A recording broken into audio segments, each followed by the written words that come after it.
Assalamualaikum, apa khabar semua? Bersama saya Pasha Rahim dalam Apa Khabar Malaysia pagi ini dan saya bersama saya Cedi menemani anda. Hari ini hari baru, hari Rabu 15 November 2023. Tentunya kembali kami nak berkongsi dengan anda banyak pengisian yang cukup menarik. Hari ini hari Rabu, sesuai lah kita cakap pengisian cukup menarik sebab kita akan bercakap tentang Hari Kanak-kanak, kita akan cakap pasal program kesihatan dan juga kita akan bercakap tentang satu topik yang cukup dekat dengan masyarakat. Suka sangat topik ni, kurus tanpa pembedahan. Itu mesti memikat minat ramai orang di luar sana. Kalau nak kurus dia mesti nak cepatkan cek. Tapi apa-apa pun kenalah kurus dengan cara yang sihat dan juga selamat. Kita tunggu topik kita di pertengahan rancangan kita nanti. Apa-apa pun kita nak kongsi dulu petikan dari portal bernama.com. Apa dia cek? Ya, tentunya berkaitan dengan kita boleh panjatkan rasa syukur. Alhamdulillah, seperti yang kita tahu, salah seorang rakyat Malaysia yang berkahwin dengan warga Palestin iaitu Nurul Ain.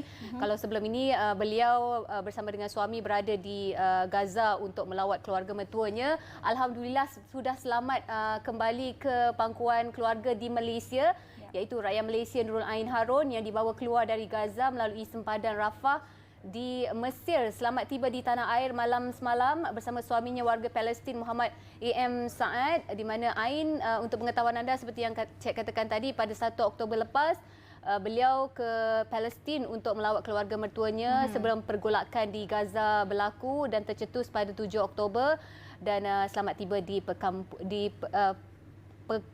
kepangkuan keluarga di Malaysia. Alhamdulillah. Sebenarnya kalau kita nak bercerita panjang, banyak pengalaman Ain tentunya cukup berharga untuk kami kongsikan bersama dengan anda, tapi sama-samalah kita nantikan mungkin kita akan dapatkan Ain untuk bawa ke studio bercerita pengalaman beliau berada di Gaza. Apapun, beliau juga turut merakamkan penghargaan kepada Perdana Menteri Datuk Seri Anwar Ibrahim di Wisma Putra dan Kedutaan Mesir dalam usaha membawa beliau keluar dari Gaza. Apapun, kita ucapkan selamat pulang ke tanah air kepada Nurul Ain dan semoga beliau sihat di samping keluarga. Okey, seterusnya berita baik untuk peminat-peminat filem tanah air. Sebanyak 22 syarikat produksi telah pun menerima insentif tayangan filem hampir 2 juta ringgit. Perbadanan Kemajuan Filem Nasional Malaysia ataupun lebih dikenali sebagai FINAS telah pun menyerahkan insentif tayangan filem Cereka 2.0 ataupun ITFC 2.0 kepada 22 syarikat produksi ini berjumlah hampir 2 juta ringgit dan ini merupakan satu inisiatif Kementerian Komunikasi dan Digital KKD melalui FINAS bagi membantu dan juga menggalakkan penerbit-penerbit filem untuk menghasilkan lebih lagi filem cereka tempatan dan juga secara tidak langsung menjana pembangunan industri filem melalui strategi galakan dan juga industri kepada penggiat industri. Dan menurut Ketua Pegawai Eksekutif FINAS, Datuk Azmi Saifuddin Muttalib berkata sebanyak 22 tajuk filem cereka yang telah pun berdaftar berjaya diterbitkan melalui skim wajib tayang dan dengan adanya inisiatif ini sedikit sebanyak bolehlah membantu penerbit-penerbit di samping juga mendorong penggiat industri filem tanah air terus menghasilkan lebih banyak lagi filem-filem cereka. Beliau juga menyeru penggiat-penggiat industri supaya menghasilkan filem-filem yang bermutu tinggi, berkualiti dan walau bagaimanapun tanpa mengabaikan aspek-aspek memperkukuhkan identiti Malaysia dalam apa-apa pun karya yang dihasilkan dan juga untuk mempromosikan Malaysia yang kaya dengan budaya, adat dan juga yang paling penting adalah untuk menyerlahkan lagi bakat dan juga kreativiti orang kata penggiat-penggiat filem, pelakon, penerbit, penulis skrip, pengarah dan sebagainya yang ada di tanah air kita ni. Ya, baik. Itu antara yang dapat kami kongsikan highlight pagi ini. Banyak lagi berita-berita utama anda boleh dapatkan dari bilik berita sekejap saja lagi. Betul. Tapi sebelum tu kita nak intai dulu ramalan cuaca untuk hari ini bagaimana pula, ya, silakan.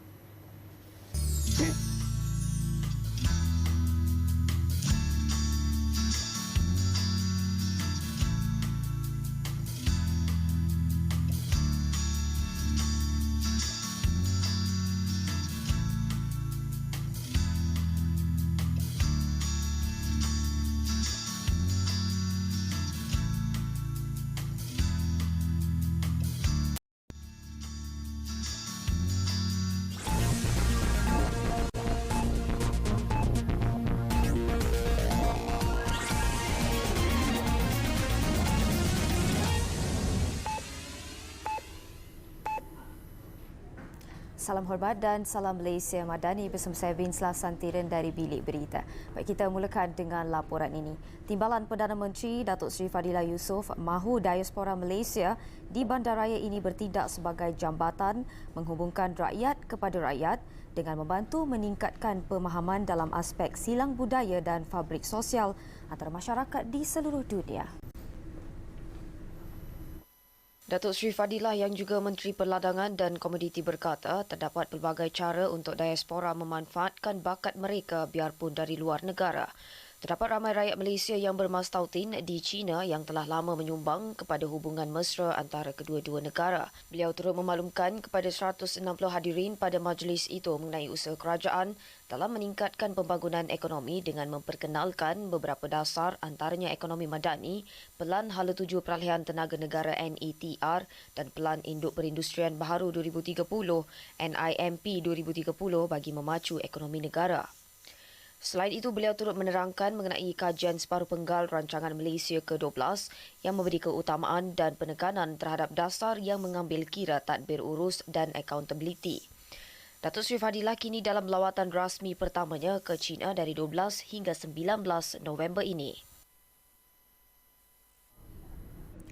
Rakyat Malaysia yang berada di kawasan konflik Gaza, Nurul Ain Harun, sebak dan mengalirkan air mata sebaik keluar dari Balai Ketibaan di Lapangan Terbang Antarabangsa Kuala Lumpur, KLIA malam tadi. Beliau dan suaminya Muhammad A.M. Syahad, 33 tahun, disambut ibu bapa Nurul Ain, Harun Hamim 65 tahun dan Mastura Yusof 61 tahun. Sebaik bertemu, mereka berpelukan erat sambil masing-masing mengesat air mata. Nurul Ain menyifatkan keadaan yang berlaku di Gaza kali ini merupakan terburuk pernah dilihat sejak 2014. Alhamdulillah. Actually saya dengan suami for the first kita tak nak keluar because ialah family dekat sana but things getting worse.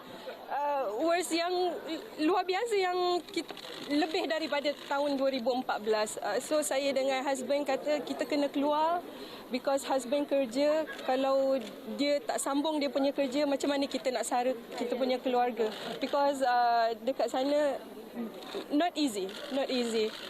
Beliau berkata demikian ketika ditemui media sebaik tiba di pintu kenamaan KLIA tengah malam tadi. Paling gembira melihat Nurul Ain adalah bapanya, Harun Hamim, yang menunggu sejak 8.30 malam. Beliau meluahkan rasa syukur kerana anaknya pulang dalam keadaan selamat. Of course, mula-mula terasa menakutkanlah apabila ada peperangan dan begitu juga dengan perkataan genocide tu. Of course, bila genocide ni dia akan sapu habis semua umat dekat sana. So, tetapi apabila melihat dia membuat amal bakti dekat sana, sejuk hati saya sebagai seorang ayah dan begitu boleh lihat daripada wajah-wajah dia dalam video, begitu kuat jati diri dia. So, kalau dia kuat, apalagi saya sebagai ayah dan ibu, kena lebih kuat dengan keadaan untuk supaya dia tidak menurun semangat dia di sana. Alhamdulillah. Kali terakhir beliau bertemu dengan anak sulungnya itu adalah pada tahun lalu dan hanya mengetahui perkembangan anaknya melalui media sosial.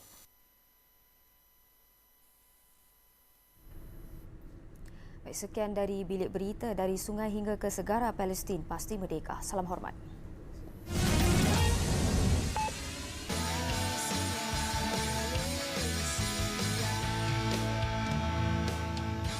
Ya, bersua kembali di Apa Khabar Malaysia. Hari ini kita nak bercakap tentang satu inisiatif kesihatan kerajaan untuk menyebarkan maklumat asas tentang penyakit berjangkit dan juga hebahan tentang program kesihatan itu sendiri, iaitu berkaitan dengan program Madani Afiat yang berlangsung di Pulau Pinang. Jadi hari ini kita berkesempatan untuk bercakap tentang jelajah agenda Nasional Malaysia Sihat dan juga Madani Afiat di Pulau Pinang. Tentunya kita berkesempatan pagi ini bersama dengan tetamu kita iaitu Tuan Hasnan Haji Ibrahim selaku Ketua Penolong Pengarah Kanan Cawangan Promosi Kesihatan Negeri Pulau Pinang. Assalamualaikum. Waalaikumsalam, Puan. Selamat pagi.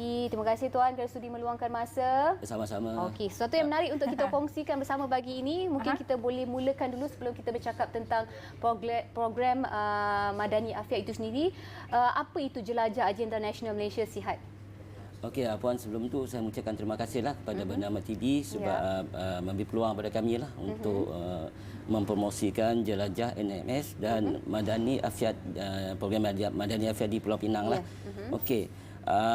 Berkaitan dengan jelajah agenda Nasional Malaysia Sihat ini, penganjuran jelajah agenda Nasional Malaysia Sihat ini merupakan satu iltizam Kementerian Kesihatan Malaysia melalui Jabatan-Jabatan Kesihatan Negeri untuk mengetengahkan agenda Malaysia Sihat, Nasional Sihat di agenda Malaysia Sihat Sejahtera dengan mempromosikan pembudayaan hidup sihat, menyediakan persekitaran yang menyokong kesejahteraan kesihatan, memperkasakan rakyat dalam kawalan kesihatan kendiri, dan memperkukuhkan kerjasama dalam kalangan rakan strategik untuk mencapai kesejahteraan kesihatan. Okey, jelajah, saya ambil ringkaslah. Jelajah ANMS ini juga dijadikan sebagai wadah oleh Kementerian Kesihatan untuk menyampaikan maklumat yang terkini dan relevan kepada semua lapisan masyarakat. Dalam hal ini, Kementerian Kesihatan Malaysia mengharapkan kerjasama dan sokongan semua pihak untuk memastikan mesej-mesej ini dapat disampaikan secara bersemuka di peringkat rakyat melalui aktiviti-aktiviti jelajah ANMS yang dilaksanakan di peringkat komuniti. Dalam hal ini, pemimpin di peringkat komuniti dan rakan strategik Kementerian Kesihatan dari pelbagai agensi, persatuan, pertubuhan dan NGO juga dijadikan sebagai penyampai maklumat kepada komuniti. Tujuannya adalah bagi memastikan komuniti sensitif serta peka dan mampu bertindak kendiri demi menjaga kesihatan diri, keluarga dan komuniti di peringkat lokaliti. Kami juga menjadikan komuniti itu sendiri menyampaikan maklumat kepada komuniti. Okey. Okey, Encik Senang, bila kita bercakap tentang jelajah ni, mesti ada pastinya akan bergerak ke serata negeri Pulau Pinang itu sendiri. Antara aktiviti-aktiviti yang dijalankan dalam jelajah ANMS ni apa dia? Okey, di Pulau Pinang kami adakan aktiviti itu mengikut zon. Okey, yang pertama zon saringan kesihatan. Ini kita buat pemeriksaan kesihatan asas lah. Dari segi pemeriksaan badan tubuh badan, pemeriksaan gigi dan sebagainya. Jadi seterusnya zon My Champion. My Champion ni maksudnya ejen kesihatan komuniti. Ini komuniti kami jadikan sebagai ejen untuk mempromosikan kesihatan di kalangan komuniti. Seterusnya zon hijau. Ini berkaitan dengan pengurusan alam sekitar dan perlindungan hidupan liar. Ini kita masukkan untuk zon hijau lah. Seterusnya zon informatif dan perkhidmatan. Ini banyak dalam program Madani Afiat kita pergi outreach di lapangan di mana jurah-jurah terlatih, jurah-jurawat, pelatih dan terlatih dia akan pergi daripada rumah ke rumah untuk membuat pemeriksaan kesihatan. Termasuk juga YBM Yang Berhormat Menteri Kesihatan kami lah dan pemimpin-pemimpin setempat juga pergi rumah ke rumah untuk menyampaikan maklumat-maklumat berkaitan dengan kesihatan. Seterusnya kami ada pameran dan kaunter khidmat runding cara serta perkhidmatan. Okey, jualan, kita ada jualan rahmah. Jualan ikan rakyat. Banyaklah jualan rahmah maidin, food truck dan sebagainya banyak. Seterusnya zon informatif dan interaktif, pameran yang penuh maklumat dan permainan. Ada game lah. Dulu kita melihat saja. Tapi sekarang ni kita di samping kita mencari maklumat berkaitan dengan kesihatan dan juga maklumat daripada agensi-agensi. Banyak agensi, lebih kurang dalam 40 lebih agensi yang akan terlibat. Kita juga ada permainan lah, ada hadiah-hadiah, ada goodies lah di tempat-tempat booth-booth yang berkaitan lah. Seterusnya zon pertandingan dan sukan.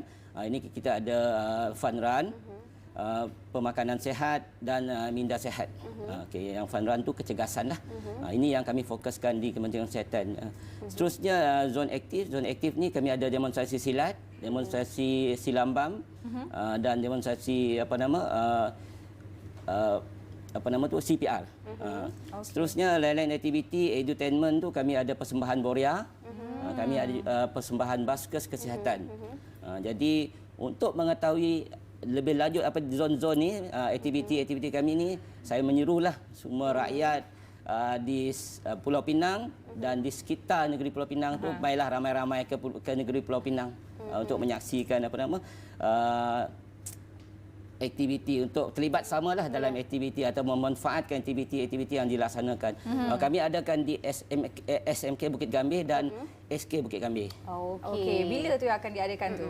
Pada 19 November 2023. Okey, hujung minggu ni lah. Hari Ahad lah. Hari Ahad. Jadi anda khususnya komuniti yang berada di kawasan tersebut ataupun setempat mungkin boleh datang untuk sama-sama menyertai program ini. Baik, dengan inisiatif yang dianjurkan oleh Kementerian Kesihatan Malaysia ini sendiri, apa sebenarnya matlamat yang cuba dicapai melalui program yang diadakan ini, jelajah ini?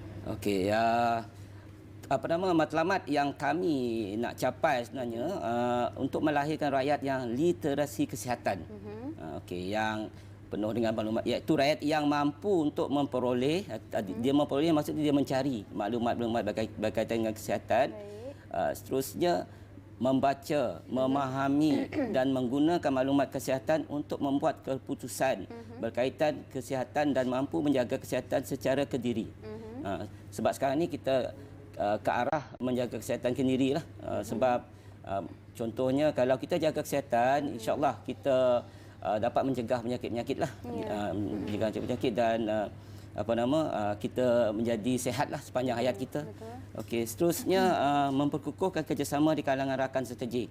Kami ada rakan strategik semua agensi-agensi kerajaan lain, agensi bukan kerajaan, persatuan, pertubuhan dan NGO. Kami jadikan sebagai rakan strategik untuk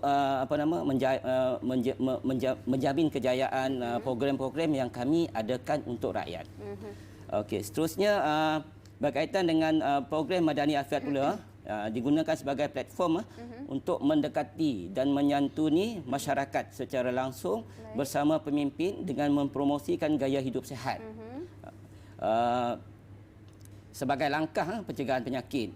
Dengan ini meningkatkan kesedaran penjagaan kesihatan di kalangan masyarakat dalam mencegah peningkatan penyakit tidak berjangkit.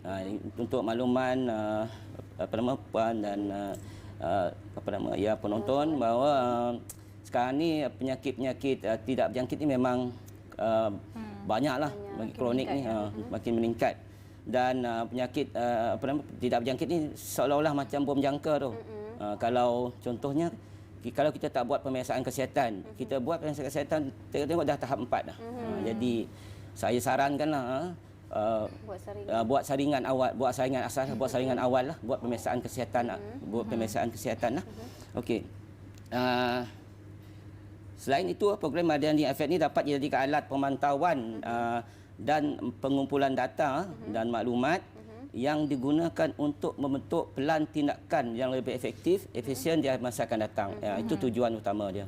Kami nak tengok, nak dapatkan maklumat asas berkaitan dengan kesihatan di kalangan komuniti ataupun masyarakat, dan kita dapat merancang apakah program-program ataupun aktiviti kesihatan yang akan kita laksanakan pada masa yang akan datang, yang lebih efisien lah. Okay. Adakah pengisian untuk program jelajah ANMS ni sama pengisiannya dengan program Madani Afiat ni? Dia saling kukuh mengukuh. Kalau yang jelajah ANMS ni dia bawa program kami ke tempat ke komuniti. Madani Afiat ni dia kukuhkan dengan program-program yang ada dalam tu. Okey, tadi Encik Hasnah dah sebutkan ada banyak aktiviti-aktiviti yang akan diadakan sempena jelajah ANMS ni. Tapi antara pengisian program yang utama untuk program Madani Afiat di negeri Pulau Pinang itu sendiri, apa dia untuk kali ini? Okey, terlebih dulu saya nak maklumkanlah, program Madani Afiat ini adalah inisiatif program dari pejabat YB Menteri Kesihatan, Yang Berhormat Menteri Kesihatan, untuk turun padang bertemu rakyat. Itu yang penting tu. Pemimpin itu sendiri akan bertemu dengan rakyat. Okey, dalam menyebar maklumat asas pencegahan dan ebahat tentang program-program kesihatan dan inisiatif komuniti yang dijalankan oleh Kementerian Kesihatan Malaysia kepada kumpulan SASA. Okey. Pengisian program Madani Afiat merangkumi dua touchpoint, dua sesi lah, touchpoint dan program statik, iaitu satu program touchpoint dia lawatan dari rumah ke rumah melibatkan pengurusan tertinggi Kementerian Kesihatan Malaysia pemimpin masyarakat dan pasukan perubatan bersama memupuk kesedaran masyarakat tentang kepentingan melakukan ujian saringan kesihatan bagi mengesan dan mencegah risiko penyakit tidak berjangkit. Saya nak tegaskan lagi lah, saringan kesihatan awal asas ni penting untuk kita. Mana dia akan diberikan secara percuma? Secara percuma, dia daripada rumah ke rumah. Di klinik kesihatan kami pun ada saringan kesihatan yang diadakan. Jadi mohonlah orang ramai itu buatlah pemeriksaan kesihatan, terutama sekali yang berumur 18 tahun ke atas. Yang 40 tahun tu wajib tu. Yang 40 ke atas tu wajib. Yang 18 tahun tu digalakkan. Ke atas digalakkan. Okey, baik. Tuan, melihat inisiatif maupun usaha yang digerakkan ini, adakah ia dilihat mampu menyumbang kepada pencapaian Kementerian Kesihatan Malaysia ini dalam peralihan paradigma sistem kesihatan negara daripada sick care kepada health care? Ya, dapat. Usaha yang dibuat oleh Kementerian Kesihatan ni melalui jelajah NMS dan Madani Afiat mampu melahirkan masyarakat yang punya literasi kesihatan. Itu penting. Literasi kesihatan yang tinggilah yang akan melahirkan masyarakat yang mementingkan kesihatan dan mengamalkan budaya hidup sihat secara konsisten. Pemudaan hidup aktif, makan secara sihat dan selamat, tidak merokok, itu penting. Saya haraplah para penonton, kalau yang merokok tu berhentilah merokok. Kalau yang tidak merokok tu janganlah cuba-cuba untuk merokok. Okey. Seterusnya tidak minum minuman beralkohol. Okey. Memupuk minda sihat serta amalan kebersihan diri dan persekitaran. Merupakan amalan penting dalam penjagaan kesihatan diri. Dengan adanya rakyat yang sihat, maka sasaran untuk peralihan paradigma sistem kesihatan negara daripada sick care kepada health care akan tercapai, insya-Allah. Okey, sikit masa lagi. Akhir sekali ni Encik Aznan, untuk masyarakat di luar sana, terutama penduduk-penduduk di negeri Pulau Pinang itu sendiri, bagaimana untuk mendapatkan maklumat lanjut berkenaan dengan jelajah ANMS dan juga program Madani Afiat? Ya, saya. Masyarakat boleh mendapatkan maklumat dan lanjut tentang program Madani Afiat negeri Pulau Pinang melalui beberapa saluran komunikasi rasmi, iaitu laman web rasmi Kementerian Kesihatan Malaysia. Okey. Seterusnya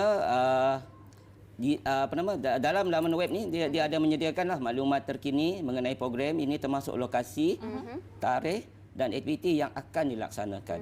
Okey. Seterusnya laman web Jabatan Kesihatan Negeri Pulau Pinang sendiri pun ada mempromosikan program inilah. Saluran dan juga saluran media sosial Jabatan Kesihatan Negeri Pulau Pinang, contohnya Facebook, kami ada letak dalam itulah maklumat-maklumat yang berkaitan dan terkini berkenaan dengan program Madani Afiat dan jelajah NMS ini. Pihak kami juga telah mengeluarkan beberapa infografik yang ada maklumat-maklumat berkaitan dengan program inilah dan diwawakan atau ditularkan ke komuniti, ke masyarakat. Okey, mungkin sedikit pesanan, mungkin harapan daripada Tuan Hasnan sendiri dalam memastikan kita mengikut juga seruan kerajaan untuk memastikan masyarakat kita kesihatannya berada dalam keadaan yang terjamin. Bagaimana? Okey, yang pertama tadi saya mohon penonton rakyat Malaysia supaya mengamalkan budaya hidup sihat. Itu yang pertama yang saya nyatakan tadi kan. Amalkan cara hidup hidup aktif, hidup sehat, pemakanan sehat, tidak merokok dan sebagainya tadi yang saya dah nyatakan. Seterusnya buatlah pemeriksaan kesihatan. Buat pemeriksaan kesihatan supaya kita tahu status kesihatan kita, dan seterusnya terlibat dengan program-program yang kami adakan. Itu dia yang penting, apa-apa pun datang ke program jelajah Agenda Nasional Malaysia Sihat dan juga program Madani Afiat di negeri Pulau Pinang. Baik, kita ucapkan terima kasih kepada Encik Hasnan sudi meluangkan masa bersama kita. Chat, kita akan berhenti berehat untuk seketika. Selepas ini topik kita yang seterusnya, jangan ke mana-mana.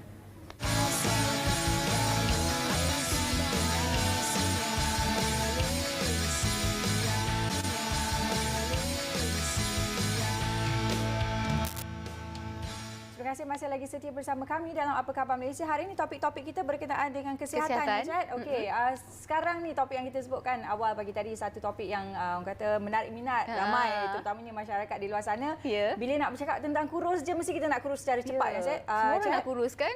Semua orang nak kurus. Tapi yang penting seperti yang disebutkan awal tadi, kalau kita nak kurus, yang penting adalah kurus secara sihat dan juga selamat. Yang penting. Jadi bersama kita pada pagi ini kita ada Dr. Sufian Sani Sayuti, pengasas Mega Klinik Dr. Sufian.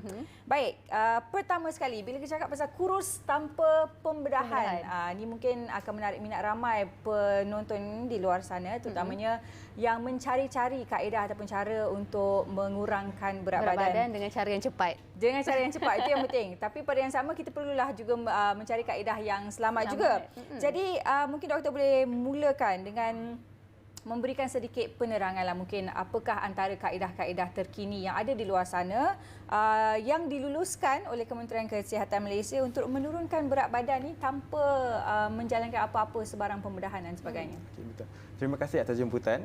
Jadi untuk memberi konteks yang lebih luas, sebelum ni apabila kita bercakap ataupun diskus mengenai cara penurunan berat badan, kita hanya akan diskus antara dua komponen, which is nombor satu adalah lifestyle ataupun cara diet, cara kesihatan, cara bersenam, ataupun di hujung sekali kita akan bercakap mengenai bariatric surgery ataupun pembedahan.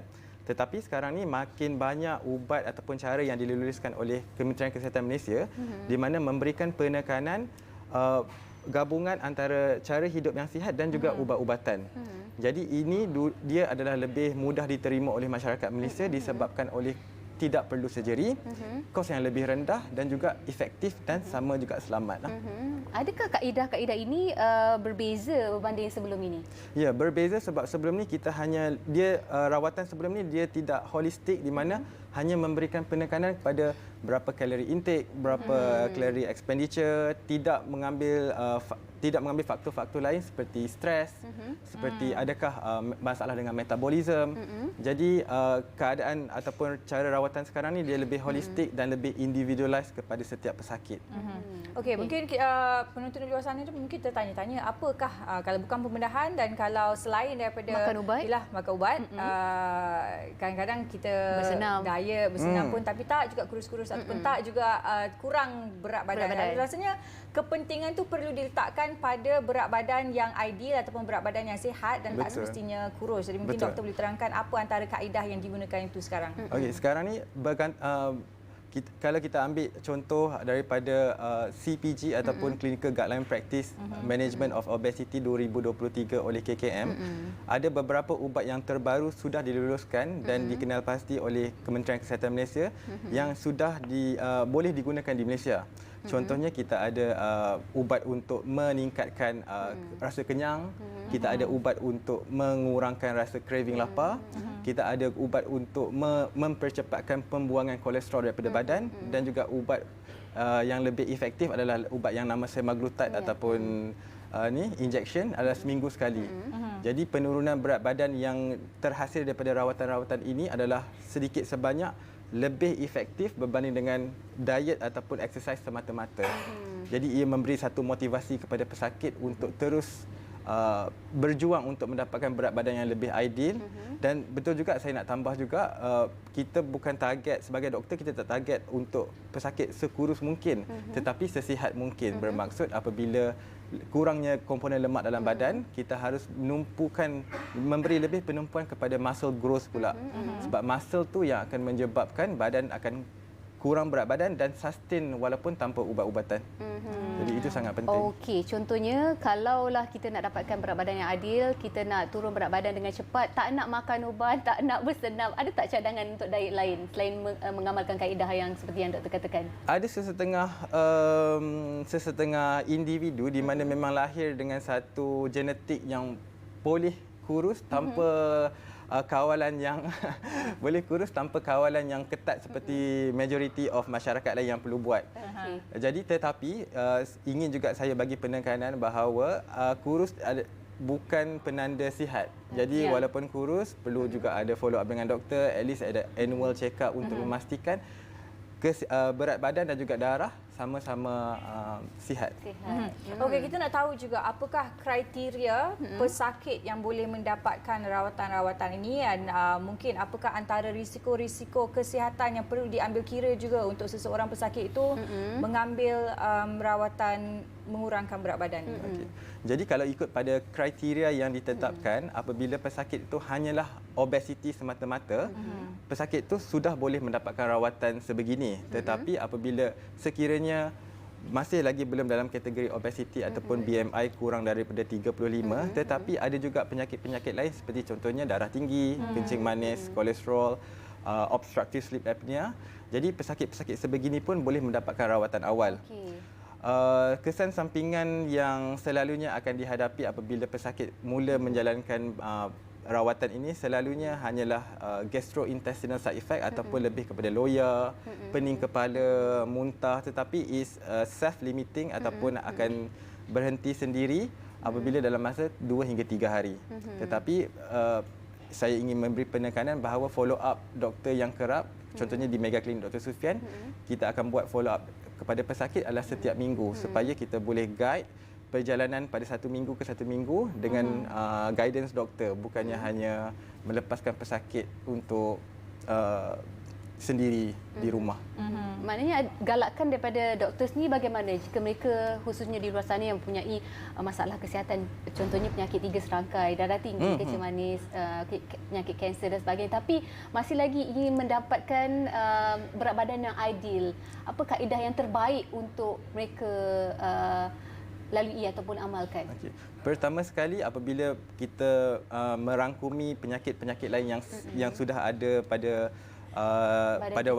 waktu itu, penting untuk bawa medical check up atau bawa report darah ataupun ubat-ubatan yang sedang diambil kepada doktor, dan juga apabila mulanya penurunan berat badan, selalunya apabila sampai lebih 5 hingga 10% daripada berat badan yang sudah turun, penggunaan ubat-ubatan seperti contohnya darah tinggi dan kencing manis akan mula dikurangkan. Jadi apabila turunnya berat badan, kesan terhadap penyakit-penyakit lain akan turut berkurangan. Jadi kalau tanpa follow up yang rapi oleh doktor, kita takut dekat di rumah contohnya apabila paras darah tinggi sudah stabil ataupun gula sudah stabil tetapi pesakit masih lagi menggunakan ubat-ubatan untuk darah tinggi dan kencing manis, kita takut memberi kemudaratan kepada pesakit. Jadi erti kata lain, apabila kita berjaya turunkan berat badan, penyakit-penyakit lain seperti darah tinggi, kencing manis, sakit lutut contohnya, semuanya akan turut berkurangan sekali. So pesakit-pesakit tersebut lebih digalakkan untuk mendapatkan rawatan untuk menurunkan berat badan yang sihat, selamat dan efektif. Okey, jadi untuk pesakit yang mungkinlah yang sedang menjalani rawatan untuk mengurangkan berat badan menggunakan kaedah-kaedah yang disebutkan tadi, pada masa yang sama pastinya ada cadangan diet yang tertentu yang perlu diamalkan oleh pesakit itu. Contohnya macam mana, doktor? Selalunya kalau untuk dalam konteks rakyat Malaysia, kita akan bagi penumpuan lebih kepada pengurangan makanan yang lebih karbohidrat ataupun simple sugar. Di mana kalau kita di Malaysia ni adalah nasi lemak contohnya di setiap pagi ataupun kuih-kuih disulami juga dengan teh tarik. Jadi kalau boleh penumpuan utama adalah penumpuan dari segi diet yang lebih kurang gula dahulu, yang paling senang kita buat dan paling kerap kita buat. Selebihnya apabila badan dah biasa untuk pengurangan gula dalam badan, dan kita akan bagi penumpuan kepada peningkatan protein pula. Jadi protein adalah sangat-sangat penting untuk memastikan apabila badan kita dah kurang lemak, muscle kita mudah, otot kita mudah untuk tumbuh kembali. Okey, nak tanya juga doktor sebenarnya sebab kadang-kadang kan bila kita nak beralih kepada mengamalkan diet yang sihat, contohnya kita dah biasa makan nasi lemak pagi-pagi, peralihan ataupun transition tu adalah amat-amat susah kan. Liat sangat kita nak berubah diet kita. Mungkin nasihat doktor sendiri kalau kita macam mana kita nak kurangkan ataupun berubah secara gradual. Kalau kita nak makan secara sihat lah kan. Kalau kita nak makan nasi lemak, apa alternatif dia contohnya? Jadi kalau dulu apabila kita tidak membincangkan mengenai ubat-ubatan yang membantu untuk penurunan berat badan, itu adalah struggle yang sangat common. Di mana susah untuk kita keluar daripada habit kita, pemakanan kita seharian.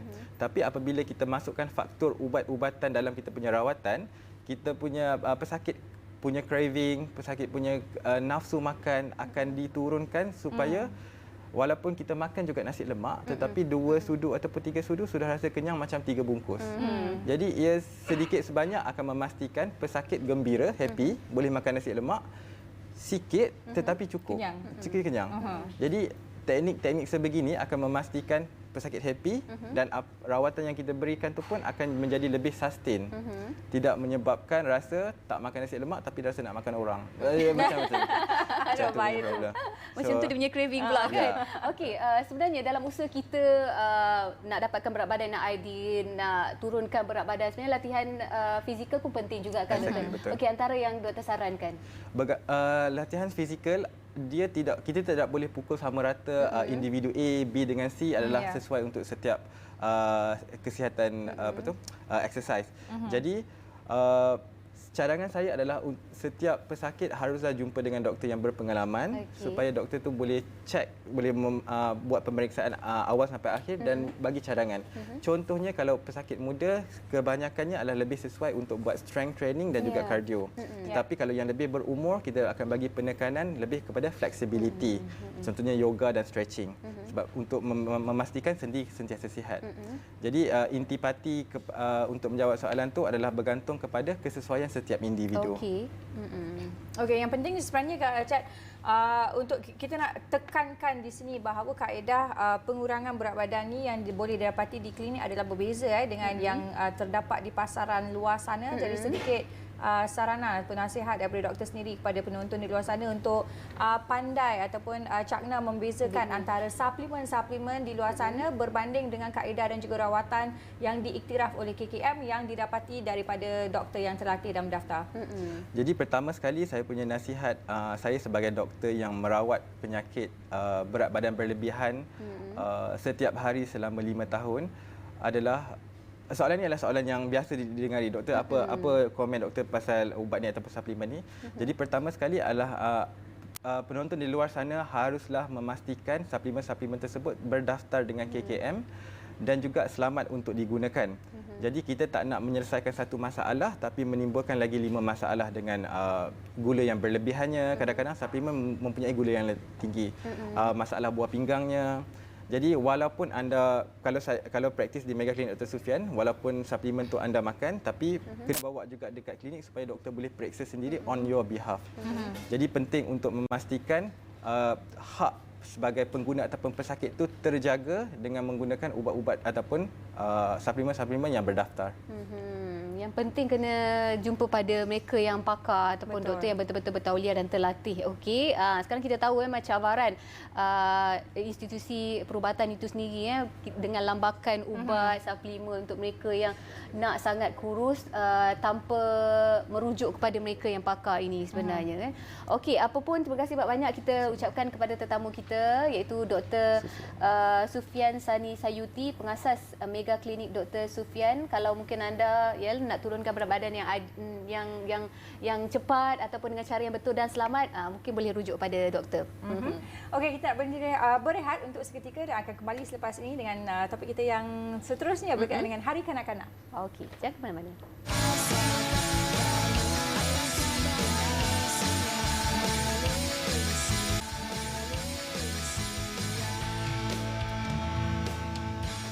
Ya, bersua kembali di Apa Khabar Malaysia. Kita nak beralih topik pula blok ini. Kita nak bercakap tentang sesuatu yang menggembirakan. Siapa lagi kalau bukan kanak-kanak kan? Tentunya untuk bulan November merupakan hari sambutan Hari Kanak-Kanak sedunia yang disambut di seluruh dunia dan telah pun diisytiharkan oleh UNESCO sendiri pada tahun 1954. Dan di Malaysia sendiri kita menyambut baik dan menggalakkan kesedaran tentang bagaimana kita nak menghadapi isu-isu kanak-kanak pada hari ini. Baik, tentunya sambutan Hari Kanak-Kanak 2023 kita berkesempatan pagi ini bersama dengan Encik Muhammad Talib, Encik Muhammad Ali Taib selaku Ketua Penolong Pengarah Kanan Jabatan Pembangunan Kanak-Kanak Jabatan Kebajikan Masyarakat JKM. Terima kasih kerana sudi meluangkan masa. Dan terima kasih menerima saya. Encik Ali, boleh? Ali.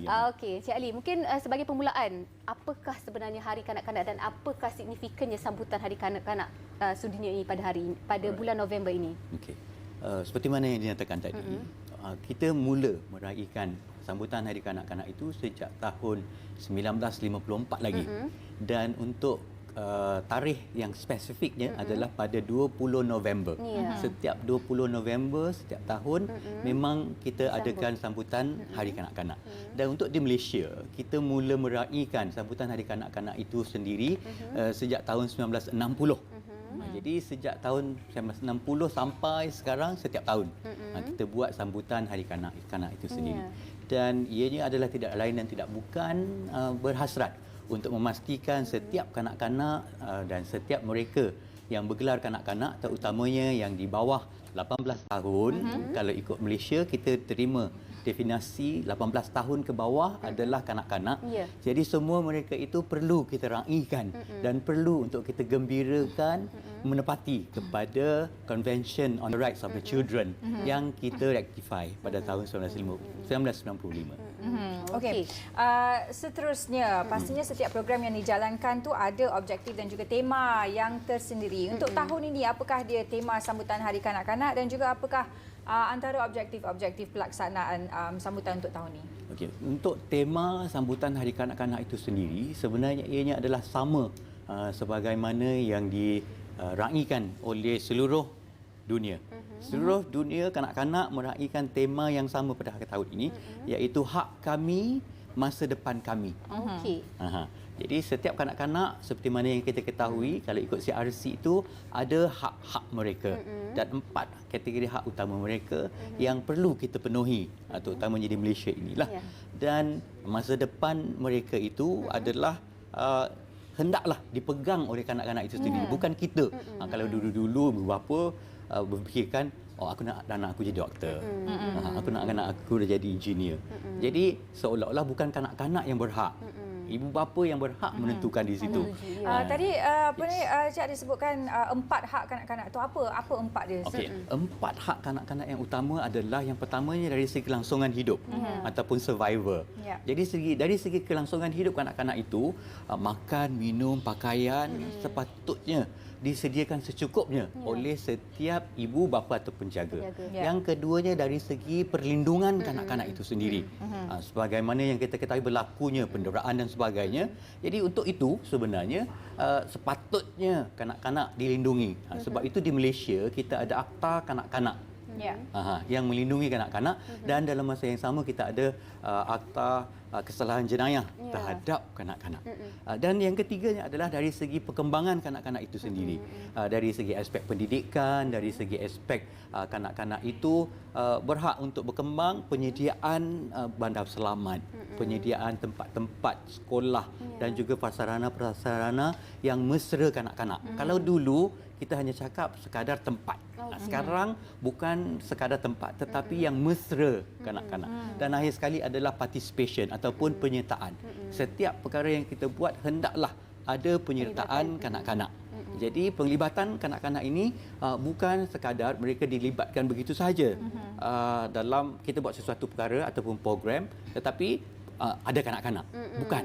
Sepatutnya kanak-kanak yang bersuara mengatakan, yes, ini program yang kami nak buat dan ini sepatutnya intipati-intipati yang terdapat dalam program-program tersebut. Termasuk juga penglibatan kanak-kanak dalam contohnya polisi-polisi negara. Yes. Jadi sebab itu kalau di Kementerian Pembangunan Wanita, Keluarga dan Masyarakat kita ada Majlis Kebangsaan bagi kanak-kanak. Jadi dalam Majlis Kebangsaan bagi kanak-kanak inilah sebenarnya kita adakan satu platform yang mana ada wakil-wakil yang terdiri daripada kanak-kanak di setiap negeri. Termasuklah dari kalangan kanak-kanak kurang upaya dan juga kanak-kanak orang-orang asli. Jadi memang itu merupakan satu persediaan untuk penyertaan kepada kanak-kanak itu sendiri. Ya, okey. Kalau sambutan Hari Kanak-Kanak ni tak salah kan kalau tak ada aktiviti ataupun program yang khas untuk kanak-kanak itu sendiri. Mungkin Tuan boleh kongsikan antara majlis sambutan Hari Kanak-Kanak Kebangsaan ni dan juga aktiviti yang telah pun disusun atur untuk kanak-kanak. Alright. Sebenarnya kita dah mula membuat satu perayaan ataupun sambutan Hari Kanak-Kanak itu sendiri di kalangan kanak-kanak itu sendiri dengan beberapa series of program. Kita ada webinar sebelum ini dan kita dah ada satu persidangan majlis perwakilan kanak-kanak. Mereka dah berbincang dan mereka dah membuat beberapa resolusi yang disampaikan kepada kerajaan melalui Kementerian Pembangunan Wanita, Keluarga dan Masyarakat pada baru-baru ini. Jadi di sini sebenarnya program-program ini telah pun sedikit sebanyak membantu kanak-kanak untuk menyuarakan apa yang mereka nak. Dan sesungguhnya apabila kita buat program kanak-kanak, mereka memang nak platform permainan, platform kesukaan, kegembiraan dan seterusnya dari segi pendidikan, perkara-perkara yang perlu mereka ketahui apabila ingin meneruskan pelajaran, apabila ingin menentukan hala tuju diri masing-masing. Seperti mana yang awal tadi saya cakap, dia bukan seperti dulu. Dulu kita yang decide. Sekarang mereka yang fikirkan apa yang terbaik untuk mereka. Jadi kebanyakan programnya itu yang dibuat. Di samping, tidak dapat dinafikan, kita ada pelbagai kategori persembahan, kategori bakat dan juga kreativiti kanak-kanak itu sendiri. Sebab itu juganya kalau dalam bidang kanak-kanak itu sendiri, pertandingan junior skill, iaitu satu program mencungkil bakat kanak-kanak itu sendiri, yang mana mereka perlu ketengahkan dari berdasarkan minat. Dan tahun ini kita ketengahkan dua perkara penting dalam junior skill, iaitu bidang jahitan di kalangan kanak-kanak dan juga satu lagi pastry. Jadi itu yang mereka minat. Satu aktiviti baru sebenarnya kan.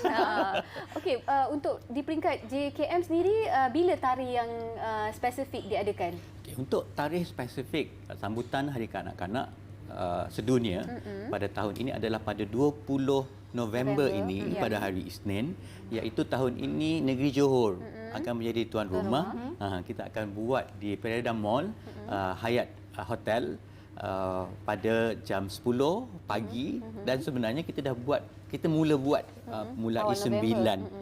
19 tu dah ada aktiviti. Kita mulakan dengan daripada 19 ke 20 hari bulan. Okey. Kita nak berbalik pada tema sambutan Hari Kanak-kanak tahun ini, iaitu hak kami, masa depan kami. Jadi bila kita bercakap tentang hak kanak-kanak tu, pastinya orang kata tanggungjawab itu terletak pada masyarakat juga. Bagaimana masyarakat boleh memainkan peranan untuk menjaga ataupun memelihara hak-hak kanak-kanak ni, dan juga yang pastinya untuk memastikan kesejahteraan secara menyeluruh untuk kanak-kanak. Okey. Terima kasih Fasha on that particular question. Jadi dalam memastikan yang hak kanak-kanak itu terpelihara, sesungguhnya kita lah, kita ibu bapa, penjaga, masyarakat dan seterusnya, sesiapa saja. Sebab setiap kanak-kanak ini kalau kita tak jaga dari segi hak mereka itu ataupun pelihara hak itu, mereka sebenarnya akan membesar dalam keadaan yang keliru. Tak tahu. Sebagai contohnya, bila mana dalam kanak-kanak yang melalui satu pengalaman trauma, kesukaran dalam kehidupan, peperangan dan sebagainya. Jadi itu di peringkat awalnya survivor dah tak lengkap. Jadi itu akan mengakibatkan perkembangan kanak-kanak itu tak sihat dan penyertaan kanak-kanak itu bukan ke arah yang sewajarnya, tetapi dia akan bergerak ke arah yang peperangan ataupun sesuatu yang kemudaratan. Jadi sebab itu dari segi hak kanak-kanak dan tema yang dipilih ini, hak kami, masa depan kami. Jadi kanak-kanak berhak untuk memikirkan apa sepatutnya yang mereka ada, mereka boleh buat dan seterusnya mereka bertindak untuk membantu diri mereka sendiri. Bukan saya nak cakapkan bila sesuatu kerumitan itu berlaku, seseorang kanak-kanak itu akan mengalami sesuatu perkara yang sukar untuk bertindak balas, tetapi ianya akan menghasilkan seorang kanak-kanak yang lebih keras sebenarnya. Jadi sebab itu dari segi tema ini sebenarnya kita cuba menyokong kanak-kanak itu untuk bertindak dengan lebih neutral, lebih baik dan juga mendapat persekitaran yang sewajarnya. Jadi itu sebenarnya apa yang cuba kita tekankan di dalam tema Hari Kanak-Kanak. Okey, berbalik pada majlis sambutan Hari Kanak-Kanak 2023 ni, difahamkan ada penganugerahan yang akan berlangsung. Mungkin Tuan boleh kongsikan antara penganugerahan yang bakal berlangsung dan kategori penganugerahan untuk sambutan kali ini. Okey, sebenarnya kita ada beberapa kategori anugerah utama. Yang pertama sekalinya, kalau kita ingat lagi masa kecil-kecil dulu kita selalu lihat iaitu anugerah Peringkat Hang Tuah. Peringkat Hang Tuah. Jadi untuk Peringkat Hang Tuah ini sebenarnya ianya diberikan ianya diberikan kepada kanak-kanak yang menunjukkan satu sifat keberanian dan keistimewaan yang luar biasa di dalam masyarakat. Sama ada kalau kita perasan ada yang menyelamatkan daripada mati lemas ataupun menyelamat hero. Mereka adalah hero sebenarnya. Hero di dalam masyarakat untuk masyarakat itu sendiri. Jadi kanak-kanak sebegini yang kita angkat untuk mendapat anugerah Peringkat Hang Tuah. Jadi seterusnya anugerah-anugerah lainnya adalah yang pertama iaitu anugerah kanak-kanak Gemilang Kebudayaan dan Kesenian. Jadi untuk Gemilang Kebudayaan Kesenian, pencapaian yang dicapai oleh kanak-kanak ini bukan setakat di daerah negeri maupun negara. Malahan ada yang boleh mencapai ke peringkat dunia pencapaiannya. Jadi dan ada di kalangan anak-anak Malaysia yang berjaya sampai ke tahap itu. Yang lebih kepada bidang seni kreatif dan bakat lah. Seni kreatif dan bakat. Jadi yang ketiganya adalah dari segi gemilang sukan. Ini pun memang kita ketahui dan sedia maklum, ada anak-anak kita yang mewakili negara dan berjaya menempa nama di peringkat antarabangsa. Dan yang akhirnya adalah anugerah gemilang orang kurang upaya yang dari kalangan kanak-kanaknya lah. Jadi 4 kategori ini sebenarnya yang kita iktiraf dalam kalangan kanak-kanak itu sendiri. Okey. Encik Ali, Jabatan Kebajikan Masyarakat itu sendiri kan merupakan satu agensi yang ilahi mengangkat misi sebagai peneraju utama kebajikan dalam pembangunan dan kesejahteraan masyarakat. Dan ini termasuk juga golongan kanak-kanak. Jadi mungkin boleh terangkan sedikit apakah bentuk perkhidmatan yang disediakan oleh JKM sendiri kepada kumpulan sasar kanak-kanak itu sendiri. Okey. Jadi dari segi perkhidmatan yang kami tawarkan, seperti mana yang kita sedia maklum, taska berlaku kemalangan. Kemudian ibu bapa cuai dalam penjagaan anak-anaknya hingga ada yang meninggal dalam kenderaan dan sebagainya. Jadi sebenarnya isu-isu sebegini kami di Jabatan Kebajikan Masyarakat ada berpunca kuasakan kepada Akta Kanak-Kanak itu sendiri. Apa yang salah tetap salah bila mana berlaku kecuaian atau pemenderaan. Jadi kanak-kanak yang memerlukan pemeliharaan dan perlindungan itu kita menjadi satu perkara utama. Itu yang pertama. Yang keduanya dari segi aspek pemulihan kanak-kanak. Jadi kanak-kanak yang mula terlibat dalam aktiviti-aktiviti yang tidak berapa sihat ataupun aktiviti-aktiviti yang menjurus kepada perkara-perkara yang tidak baik sosialnya perlu dipulihkan. Itu kategori kanak-kanak yang memerlukan pemulihan. Dan seterusnya kanak-kanak yang tidak terkawal. Jadi kanak-kanak tidak terkawal adalah mula berjinak-jinak dalam aktiviti-aktiviti bersama-sama dengan rakan, berpeleseran dan sebagainya. Ini kita buat program-program bertepatan dengan apa yang sepatutnya mereka buat di dalam masyarakat dan akhir sekali kanak-kanak yang terlibat dengan jenayah lah. Jadi kesemua ini memang kita tackle di Jabatan Pembangunan Kanak-Kanak melalui Jabatan Kebajikan Masyarakat. Itu dia antara peranan yang dimainkan oleh Jabatan Kebajikan Masyarakat itu yang amat penting.